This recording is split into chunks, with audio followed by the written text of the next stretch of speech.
units, the complex is live. Watch for secondary explosions. Sector 4 is clear. Moving to the staging area. 2:47 a.m. Eastern Time.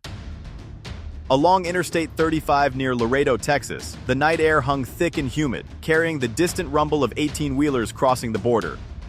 Inside a nondescript warehouse complex labeled Alamo Freight Solutions, 247 semi-trucks sat idle in perfect rows, their chrome gleaming under sodium vapor lights. But these weren't ordinary trucks. They were mobile poison chambers, engineered specifically to flood American cities with death. The Drug Enforcement Administration had just detected something that would shake the foundation of American commerce. Hidden inside this legitimate-looking trucking operation was the largest drug transportation network ever discovered on U.S. soil. Inside those 247 trucks were 89 tons of fentanyl, 127 tons of methamphetamine, 64 tons of cocaine, and 2,240 kilograms of pure heroin. A deadly inventory worth more than $1.9 billion. But the cargo wasn't the worst part. Embedded within this fleet were 89 drivers, each one a trained operative of the Sinaloa Cartel, each one carrying falsified commercial driver's licenses, each one moving poison through 47 American states every single week. For 1,847 days, this operation had run flawlessly. Every border crossing smooth, every way station passed, every delivery on time. The cartel had done what no criminal organization had ever accomplished. They had become invisible inside the American transportation system itself. At the head of this nightmare stood a man named Rodrigo Valenzuela Ochoa, a 43-year-old former logistics manager from Culiacan, Sinaloa. Valenzuela wasn't a traditional cartel enforcer. He held an MBA from Universidad Autónoma de Sinaloa and had worked for 12 years in legitimate freight operations, before the Sinaloa cartel recruited him in 2019. His genius was simple and terrifying. He understood that America's economy runs on trucks. More than 11 million trucks move 72.6% of all freight across the United States every single day. Inspectors can't check them all. The system relies on trust, on paperwork, on the assumption that a truck with the right documents is exactly what it claims to be. Valenzuela exploited that trust with surgical precision. He created shell companies in 14 states. He purchased real warehouses, hired real dispatchers, filed real tax returns, and obtained real Department of Transportation numbers. To the outside world, Alamo Freight Solutions was just another mid-sized trucking company moving consumer goods from the Mexican border to distribution centers across America. But inside those trailers, hidden behind pallets of legitimate merchandise, behind false walls constructed with millimeter precision, behind refrigeration units that actually worked, were compartments holding enough narcotics to supply every addict in North America for 9 months. The numbers were staggering. Intelligence reports later revealed that between January 2020 and October 2025, this single operation had moved an estimated 847 tons of illegal narcotics into 312 American cities. The human cost was incalculable. The fentanyl alone, if distributed at street-level doses, could have killed 44.5 million people. That's more than the population of California. For the families watching their children disappear into addiction, for the mothers finding their sons dead with needles in their arms, for the fathers watching their daughters waste away from methamphetamine psychosis, this discovery meant something beyond statistics. It meant the enemy had been closer than anyone imagined. The poison hadn't been sneaked across the border in backpacks or hidden in car trunks. It had rolled past their homes on highways, parked at truck stops where their families ate, delivered to warehouses in their neighborhoods. The cartel had weaponized the very infrastructure that fed America. But how did it start? How did the most sophisticated drug trafficking operation in American history finally get exposed? The answer came from a place no one expected. At 9:34 a.m. on August 3, 2025, a weigh station inspector named Marcus Tillman was conducting a routine Level 1 inspection on a Freightliner Cascadia pulling a 53-foot refrigerated trailer near Sweetwater, Texas. The truck belonged to Alamo Freight Solutions. The manifest listed the cargo as frozen chicken destined for a distribution center in Oklahoma City. The driver, a 31-year-old man carrying an Illinois commercial driver's license under the name David Herrera, was polite, cooperative, and calm. His paperwork was flawless. His logbook showed perfect compliance with hours of service regulations. His truck was clean, well-maintained, and showed no obvious signs of tampering. By every standard measure, This was a routine inspection that should have resulted in a quick release. But Marcus Tillman had been inspecting trucks for 19 years. He'd developed an instinct, a subtle awareness of things that didn't quite fit. And something about David Herrera bothered him. The driver's hands were too soft, his boots were too new. His answers came too quickly, too rehearsed, like someone who had practiced a script. Tillman asked to inspect the trailer. Herrera's expression never changed, but his left eye twitched once, a micro-expression lasting less than half a second. Inside the refrigeration unit, Tillman found exactly what the manifest promised. Boxes of frozen chicken, properly labeled, properly stacked, refrigerated to exactly 28 degrees Fahrenheit. But when Tillman tapped the rear wall of the trailer with his inspection hammer, the sound was wrong. It wasn't the hollow metallic ring of an empty trailer wall. It was a dull thud, the sound of something dense behind the metal. Tillman called for backup. 47 minutes later, Texas Department of Public Safety officers and a DEA agent arrived with specialized scanning equipment. What they found behind that false wall changed everything. Concealed in a hidden compartment measuring 8 feet wide, 12 feet long, and 4 feet deep were 340 kilograms of pure fentanyl, packaged in vacuum-sealed bricks, each one stamped with the logo of the Sinaloa Cartel. Enough to kill 170 million people, worth approximately $37 million on the street. David Herrera, whose real name was Martin Aguirre Santos, a 31-year-old Sinaloa cartel operative from Guadalajara, was arrested immediately. But he didn't break. Not during the first interview, not during the second.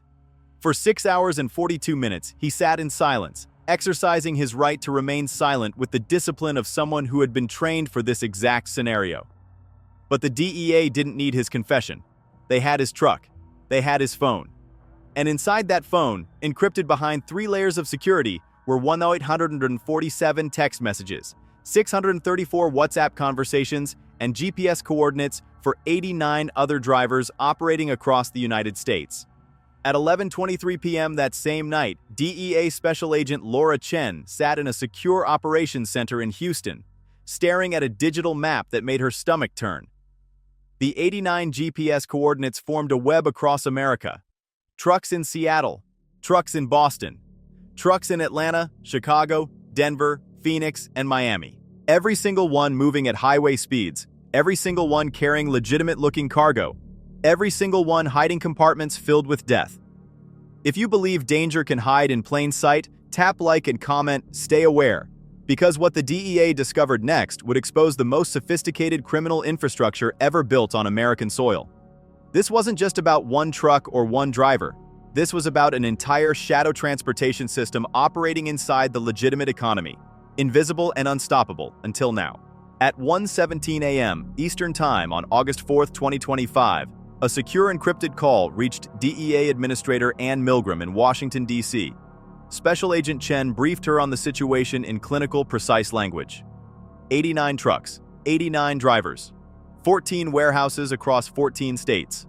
Estimated cargo value exceeding $1.9 billion. Estimated fentanyl payload capable of killing the entire population of the United States twice over. Administrator Milgram listened in complete silence for 8 minutes and 34 seconds. Then she leaned forward and said 4 words that would define the next 72 hours. Take them all down. At 1:29 a.m., she signed Operation Phantom Fleet, the largest coordinated drug enforcement action in DEA history. The plan was as ambitious as it was dangerous. The DEA would coordinate with FBI, Homeland Security Investigations, U.S. Marshals, and state law enforcement agencies across 14 states to execute simultaneous raids on every truck, every driver, every warehouse, and every cartel operative connected to Alamo Freight Solutions. The timing had to be perfect. If even one driver suspected the operation was compromised, they could alert the network. Trucks would disappear. Evidence would be destroyed.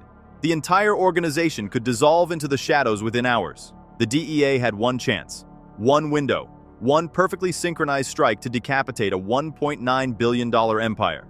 The force assembled for Operation Phantom Fleet was staggering. 847 federal agents from DEA, FBI, and HSI. 1,240 state and local law enforcement officers. 67 K-9 units trained specifically for narcotics detection. 34 mobile command centers. 12 helicopters equipped with thermal imaging and real-time tracking systems.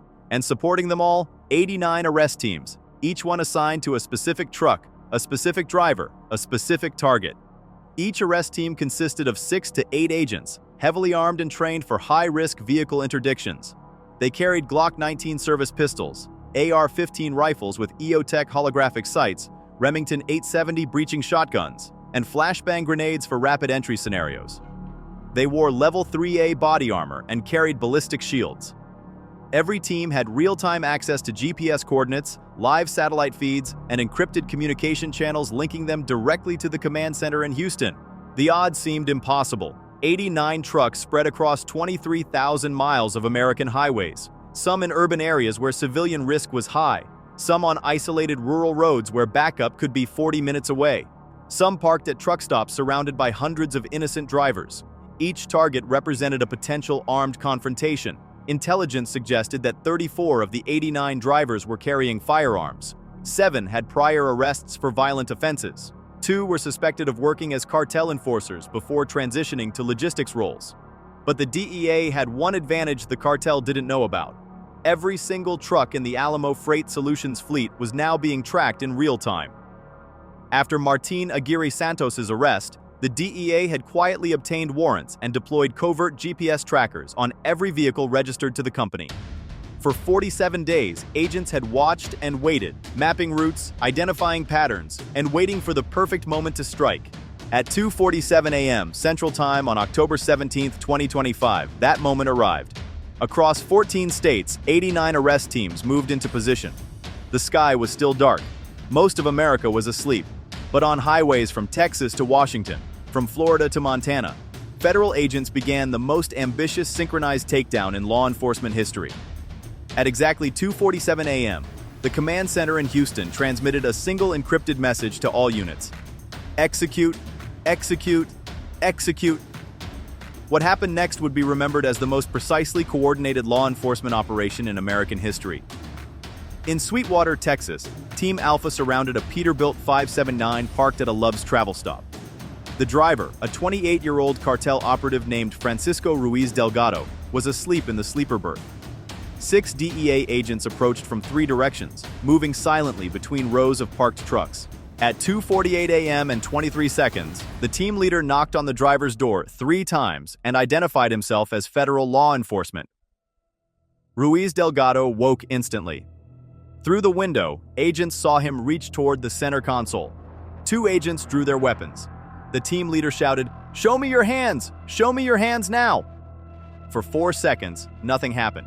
Then Ruiz Delgado's hands appeared, empty, palms forward. He was ordered out of the truck at gunpoint. The entire arrest took 47 seconds. Inside the trailer, agents found 420 kilograms of methamphetamine hidden behind a false refrigeration unit, worth $4.2 million. In Atlanta, Georgia, at exactly 2:49 a.m., Team Bravo intercepted a Kenworth W900 on Interstate 85 southbound. The driver, 34-year-old Hector Zambrano Rios, was moving at 68 miles per hour when unmarked DEA vehicles boxed him in from front and rear. Blue lights activated. The command came over the truck's CB radio. "Driver of the Kenworth, this is the Drug Enforcement Administration. Reduce speed and pull to the right shoulder immediately." Zambrano didn't run. He didn't fight. He simply pulled over, shut off the engine, and placed his hands on the steering wheel.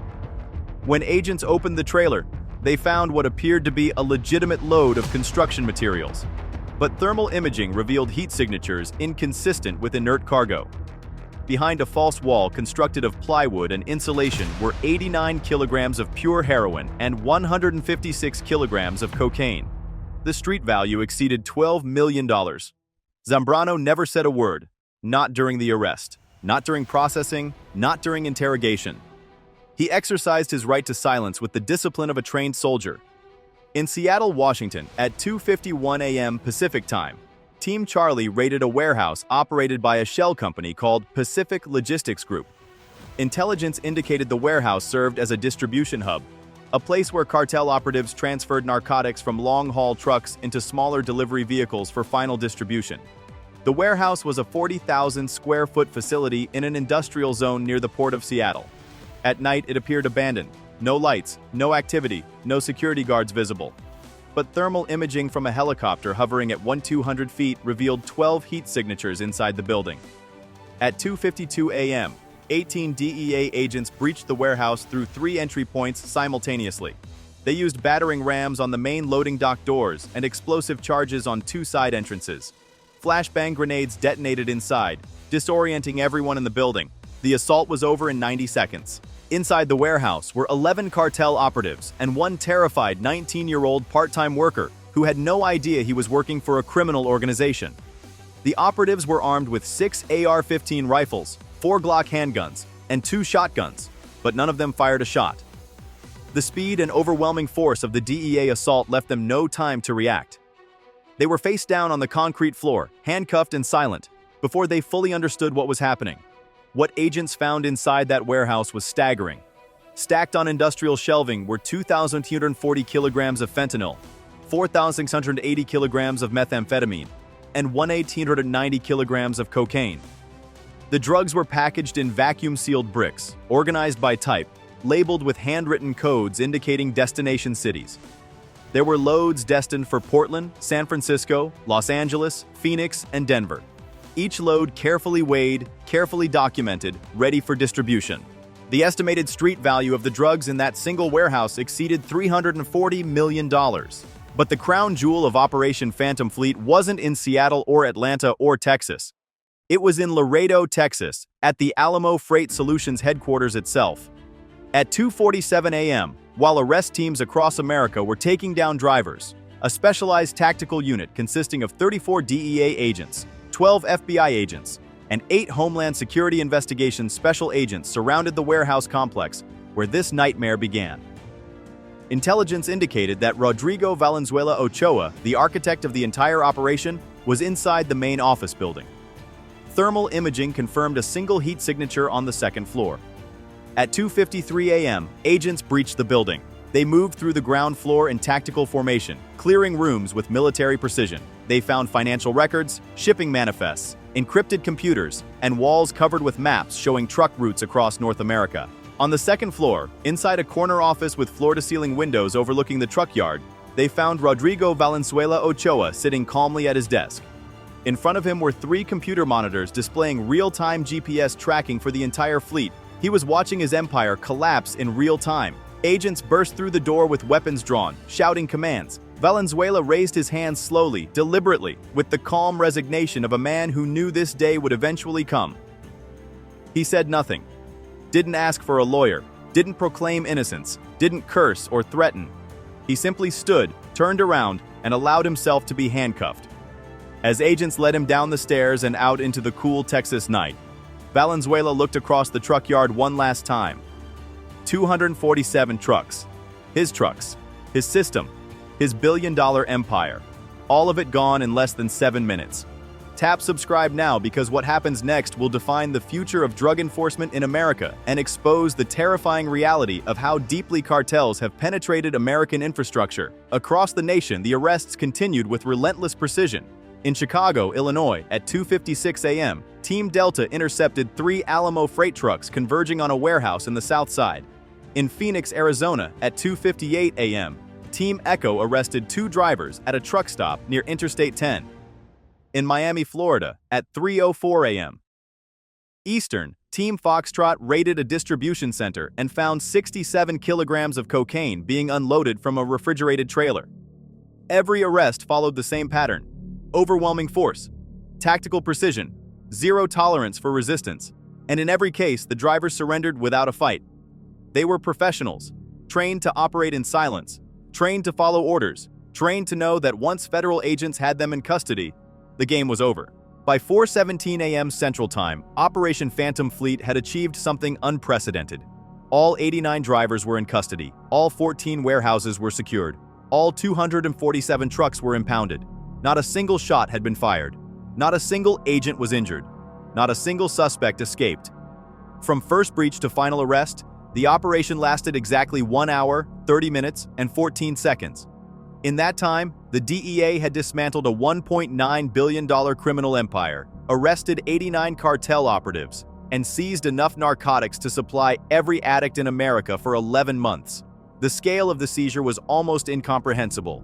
The final tally would take investigators 6 weeks to complete, but the preliminary numbers were staggering. At 6:34 a.m. Central Time, DEA Administrator Ann Milgram stood before a wall of television cameras in Washington, D.C., and delivered a statement that would dominate news coverage for weeks. She spoke with controlled intensity, her voice carrying the weight of someone who understood the magnitude of what had just occurred. In the early morning hours of October 17, 2025, the Drug Enforcement Administration, in coordination with federal, state, and local law enforcement partners, executed Operation Phantom Fleet, the largest coordinated drug seizure in American history. We have arrested 89 individuals connected to a sophisticated drug trafficking organization operated by the Sinaloa Cartel. We have seized 247 commercial trucks, 14 warehouses, and narcotics with an estimated street value exceeding $1.9 billion. The fentanyl seized in this operation alone could have killed more than 44 million Americans. These trucks were moving through your neighborhoods. They were parked at truck stops where your families eat. They were delivering poison to cities across all 50 states. Today, that network is destroyed. The numbers she cited were almost too large to comprehend.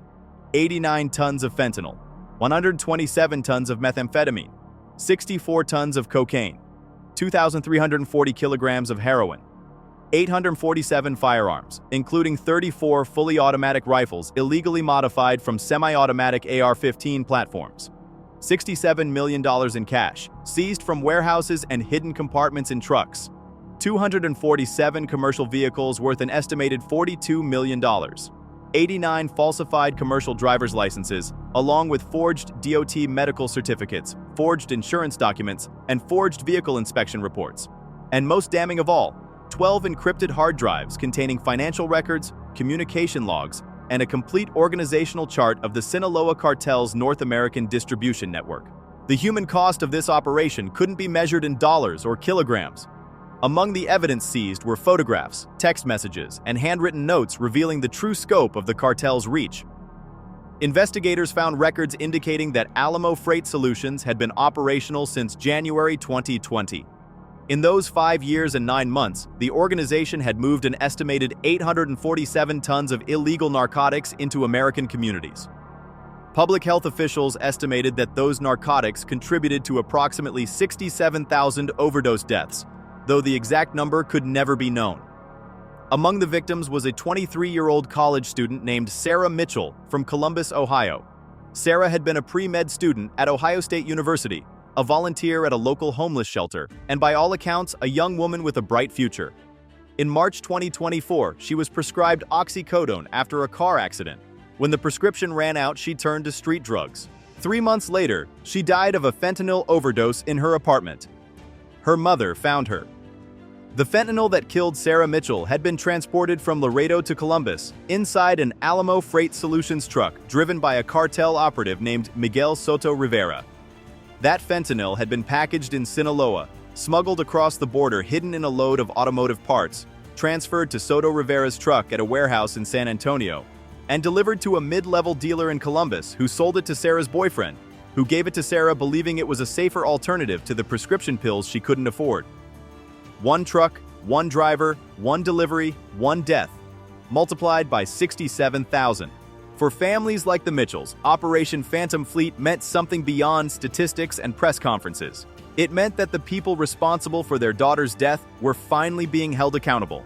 It meant that the invisible enemy that had destroyed their family had been dragged into the light. It meant justice, incomplete and insufficient, but justice nonetheless. On October 18, 2025, at 11:47 a.m., under a veil of complete operational security, a blacked-out U.S. Marshals transport aircraft touched down at a secure federal facility whose location has never been publicly disclosed. A team of 12 heavily armed federal agents escorted a hooded man up the rear ramp.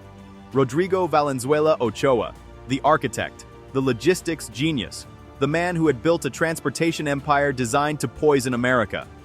He was barefoot, wearing an orange jumpsuit and handcuffed at the wrists and ankles. The once untouchable criminal mastermind now shuffled up the aircraft ramp in chains, silent and defeated. His billion-dollar empire had collapsed in 90 minutes. His 89 drivers were in federal custody. His trucks were impounded. His warehouses were seized. His encrypted communications were being analyzed by FBI cyber specialists. His financial records were being audited by IRS criminal investigators. His entire organization, built over 5 years with meticulous precision, was being systematically dismantled by federal prosecutors preparing what would become one of the largest criminal conspiracy cases in American history. The aircraft lifted off toward an undisclosed location. Rodrigo Valenzuela Ochoa would never see freedom again. He would spend the rest of his life in a maximum security federal prison, likely ADX Florence in Colorado, where he would be held in 23-hour-a-day solitary confinement, with 1 hour of exercise in a concrete yard, no contact with other prisoners, and letters to his family monitored and censored by federal authorities. The impact on the trucking industry itself was immediate. Within 1 week of Operation Phantom Fleet, the Department of Transportation announced emergency audits of 1,947 trucking companies operating in Texas, Arizona, New Mexico, and California. 12 companies were immediately shut down after investigators discovered irregularities in their DOT registrations. Another 34 companies voluntarily surrendered their operating authorities after learning they were under federal investigation. For legitimate trucking companies, the fallout was devastating. Insurance rates increased by an average of 18% for companies operating in border states. Shippers became more cautious, demanding additional documentation and background checks before contracting with carriers. Drivers reported increased scrutiny at weigh stations and border checkpoints, with some routine inspections taking 3 to 4 hours instead of the typical 20 to 30 minutes. The American Trucking Associations estimated that the increased regulatory burden would cost the industry more than $2.3 billion annually, costs that would inevitably be passed on to consumers through higher shipping rates and increased prices for goods. But for families who had lost loved ones to fentanyl, for communities devastated by methamphetamine addiction, for parents watching their children disappear into the nightmare of opioid dependency, the cost was worth it.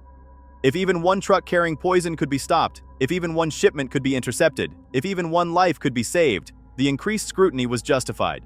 As dawn broke over Laredo, Texas, on the morning of October 17, 2025, a strange silence settled over the Alamo Freight Solutions truck yard. The 247 trucks sat motionless, their engines cold, their trailers empty. Federal evidence teams moved methodically through the fleet, photographing everything, cataloging every hidden compartment, every false wall, every modification designed to conceal death. In the office building, forensic accountants began the painstaking work of tracing $1.9 billion through shell companies, offshore accounts, and cryptocurrency wallets. In interrogation rooms across 14 states, 89 drivers sat in silence, their faces blank, their futures measured not in years, but in decades behind bars. And somewhere in a classified federal facility, Rodrigo Valenzuela Ochoa sat alone in a concrete cell, contemplating the collapse of everything he had built. At 6:47 a.m., a DEA radio transmission crackled across encrypted channels. Special Agent Laura Chen, the woman who had first recognized the scope of the threat 74 days earlier, spoke 4 words that summarized everything Operation Phantom Fleet had accomplished. Network destroyed, communities protected. If you believe these stories must be told, stories of courage, sacrifice, and the silent war being fought every day to protect American families from enemies who hide in plain sight, then like this video, subscribe to the channel, and share your thoughts in the comments. Because the next battle for freedom could begin anywhere. It could be on the highway outside your town. It could be at the truck stop where you get coffee. It could be in the warehouse district you drive past every day without a second thought.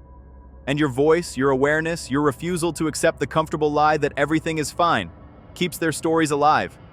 Because freedom isn't free, security isn't guaranteed, and the men and women who stand watch in the darkness, who trust their instincts when something feels wrong, who risk everything to protect people they'll never meet, deserve to be remembered. That is the story of Operation Phantom Fleet. That is the story of 89 arrests, $1.9 billion seized, and a nation reminded that the price of liberty is eternal vigilance. The trucks are silent now. The network is broken. But the war continues. And somewhere tonight, another inspector will tap a trailer wall and hear the wrong sound. Another agent will notice something that doesn't quite fit. Another operation will begin. Because that's what heroes do. They notice. They act. And they never, ever stop fighting.